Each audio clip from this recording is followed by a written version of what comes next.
Hi, everybody. Rick Russo and John Sartori coming to you live from Lindsey Nelson Stadium, where the sign in between us says Omaha bound. That's because Tennessee took care of business in resounding fashion, 12-1 in a game they had to have to make it back to Omaha for the second straight year and third in the last four. And John was talking off camera here.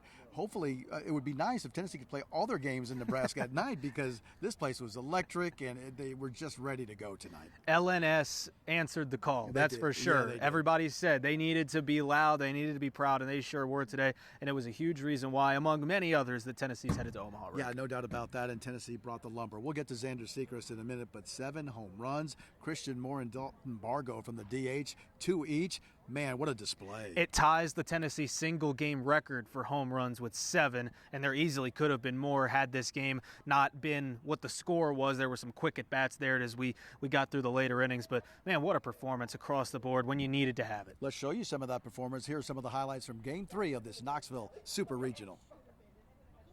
Didn't take long to see some action. Top of the first, base hit number 2 off starter Xander Sechrist results in this play at the plate. It would be reviewed, but the runner is rule safe, 1-0 Aces.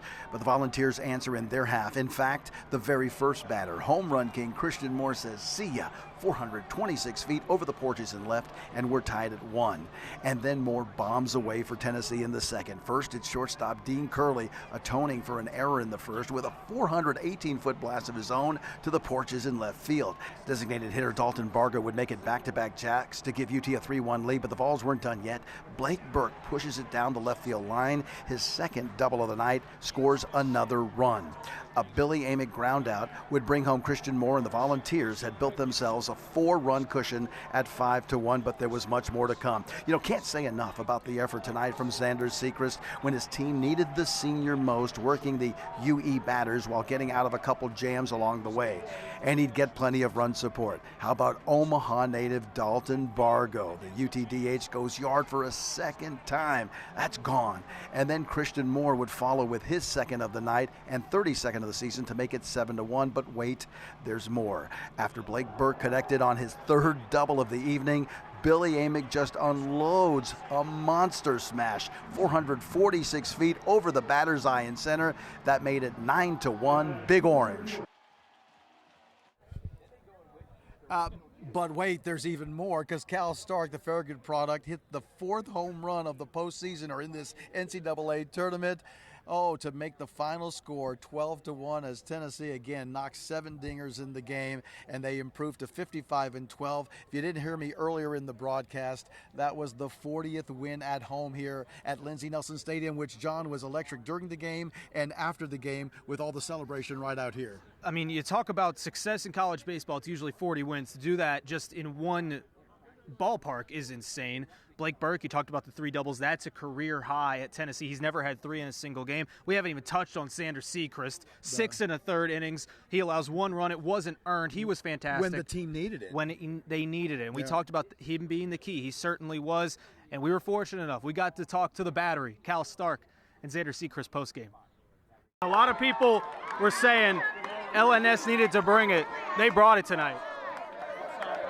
100% they brought it. I wanted to make sure I didn't say anything I shouldn't, but no doubt they were electric all night. Being able to look up there, I mean, they're still here. They're stuck around. I mean, look at them. They're screaming and yelling still, and I don't even know what time it is. It's probably 11 o'clock. But this is awesome. This is the guy right here. I mean you want to talk about a guy. You want to talk about a guy that just grinds out the game, and that's Cal Stark. Couldn't ask for a better catcher. This performance, if I tell you last night before this game, you're going to go out, you're going to throw 6 in a third, 1 run, no earned, just, would you believe it? No, because at the beginning of the year, I don't know if I would have believed being the Sunday starter for a great team like this. Credit to Evansville, obviously, Cinderella story. I love stories like that. I mean, I was just trying to do my job out there as much as possible, and obviously it worked.